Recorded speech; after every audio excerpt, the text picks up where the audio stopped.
Sveikučiai. Apsikirpau. Truputį taip netikėtai man pakliuvo. Aš pas kirpėją, susiradau čia kirpėją visai netoli kaiminystėje, pasirodo, pas mus yra labai šauni kirpėja. Kažkaip forume bendruomeniai landžioju ir apie ją visi gerus atsiliepimus parašo. Ir aš užsirašiau, kaip tik atsirado laisva valandėlė, kaip tik pirmadienį, bet paskui jinai man parašė, kad kažkas su dukra yra, pas dukrą ten kažkoks tai būrelis, kažkoks susirinkimas, negali. Nu gerai, negalgi, nedantų skausmas, pakentėsiu, iš plaukai nekirpti. Sakau, paskui jūs mane užrašysit, paskui kai jau atsiras kur langas. Gerai. Šiandien ryte ateina nuo jo žinutė, mane pasikeitė planai, jūsų dar laikas lieka, ar atvyksite? Nu, žinoma, atvyksiu pasikirpti. Tai vat, taip ir nuskylo man, kai žabalai vištai grūdas pasikirpti. Labai faina mergaitė, aš net nežinojau, kad čia visai netoli, man 5 minutės kelio, įsirengusi namuos tokia šaunė kirpiklėlė, labai tokia jaukia. Tai vat, kad pasikirpau. O man šiandien pirmadienis, tai tokia diena, šukuosena, o indų plovimo nieks neatkeitė. Susiplausiu, šitie keli indai likom, sūnus su drauge išvažiavę dabar Vokietijoje, Berlyne. Ką tik žinutę parašė iš Berlyno, buvo Niurnberge. Taip, Niurnberge, ten buvo kažkoks tai roko festivalis. Savaitgalį buvo, o dabar ką tik parašė žinutę, kad iš Berlyno. Linkėjimai iš Berlyno. Tai kad sėkmės jam tam po tą Berlyną abiems. O manęs laukia bliūdai. Šukuosena. Valgyti reikėjo ir bliūdai plauti reikia.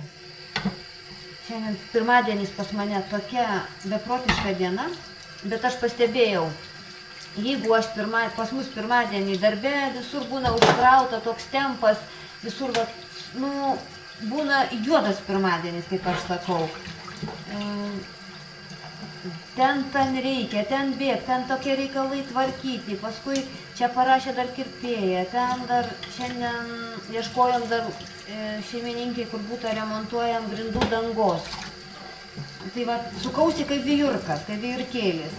Tai man jeigu bet pirmadienis toks praeina, tada visa savaitė bus rami.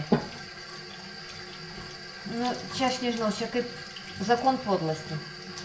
Bet jeigu pirmadienis ramus, jeigu taip slenka, kaip pilka dienelė kasdieninė, tai tada penktadienį prasideda su pritupimais šokiai ir pasišokinėjimais. Čia irgi nusiteikimas taip, bet čia tikrai patvirtinta, man bent jau patvirtinta taisyklė. Jeigu pirmadienis apkrautas juodai, jau ten net prisėsti, pos laiko radom papietauti tik. Tada skaitau, kad savaitė bus rami, gera ir produktyvi.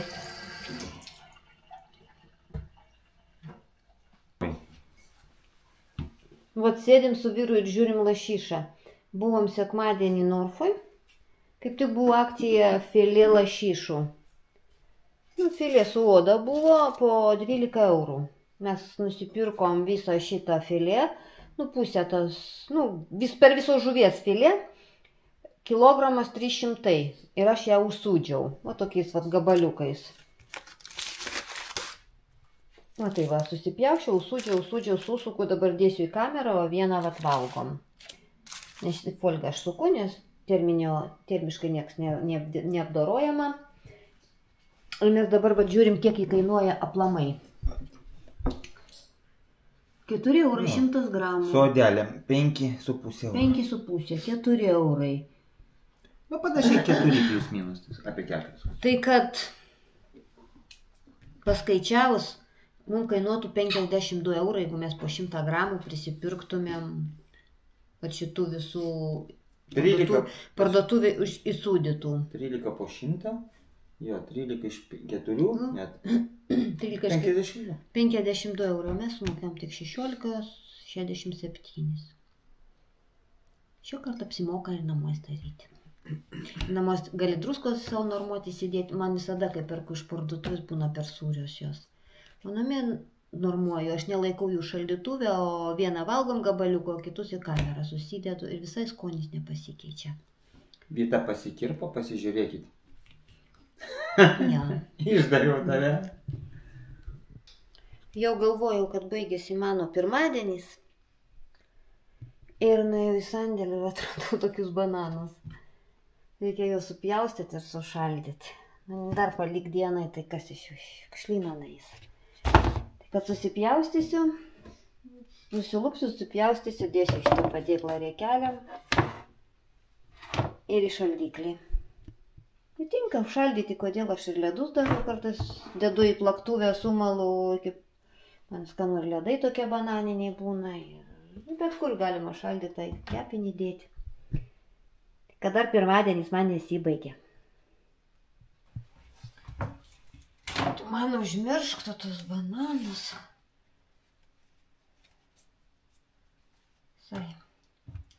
Sai jau, protelį su metai štiš.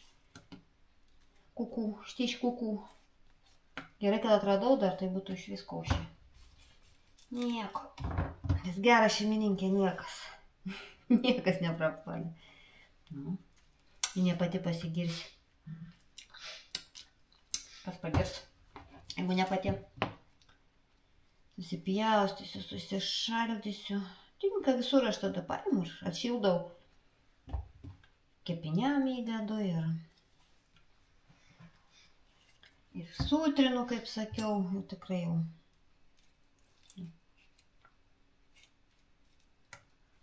Gerai, kad dar atradau. Vat, tas džiaugsmas.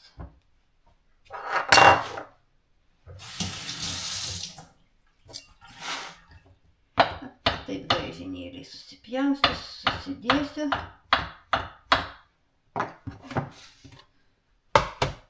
Tik labai zanūdnas darbas, kai reikia po vieną daryti. Oi, kaip aš nemėgstu šito.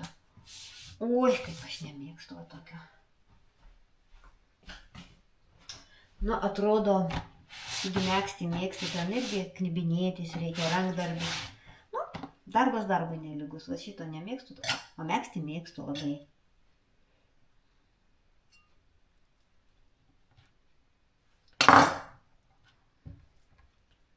Va, taip ir išsidėliosiu.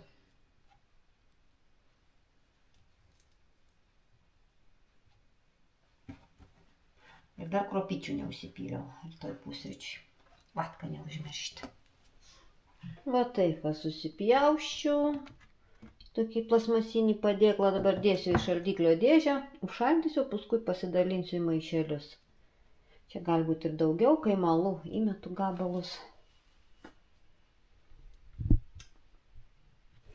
Nu va, pirmadienio paskutinis darbelis.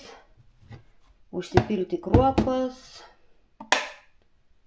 Rytoj pusryčiui, aš tada iš vakaro pildu kruopas, iš pradžių vieną valgiau, dabar žiūriu prie manęs vyras prisijungė, jam visai nieko patinka košės, miežinės košės, kruopytės. Užsipilsiu, kokį cukinį ryte pasikepsiu, ar kokį pomidorą. Žiūrėsiu, kaip šaus. Fantazija man ryte. Nu, manau, dabar pirmadienis jau viskas baigtas.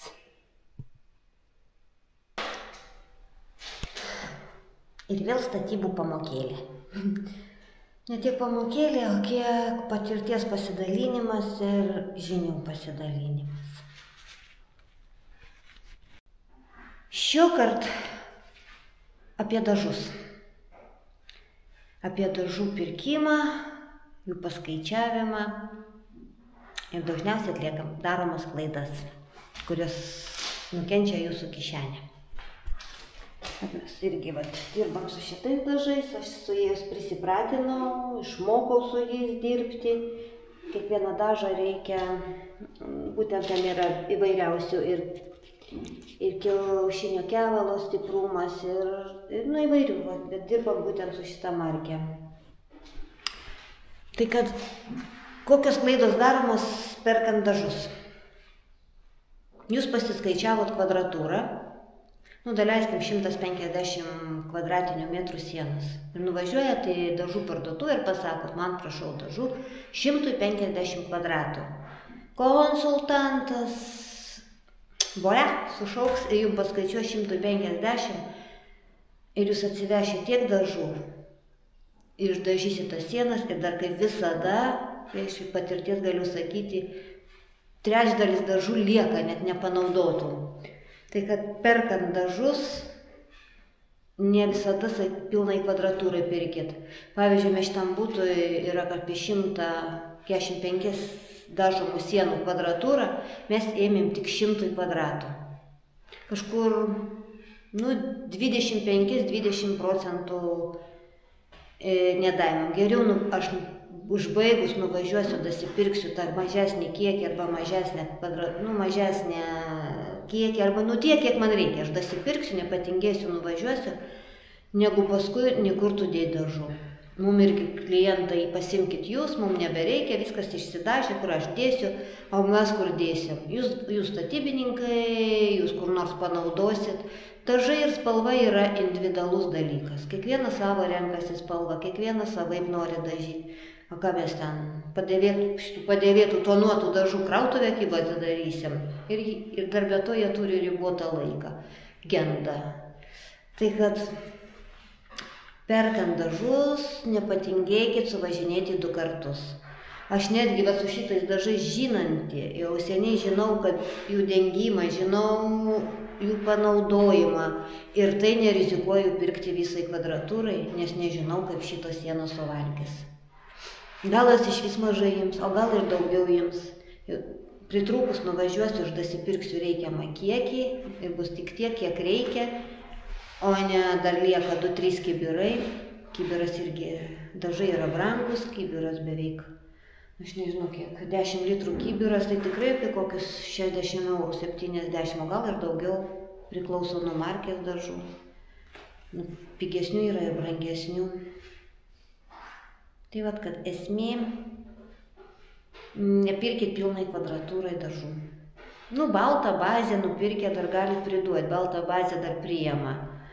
Bet kai ištonuoti dažai, jau atgal dažų parduotuvės nepriima, niekur jums bus dėta.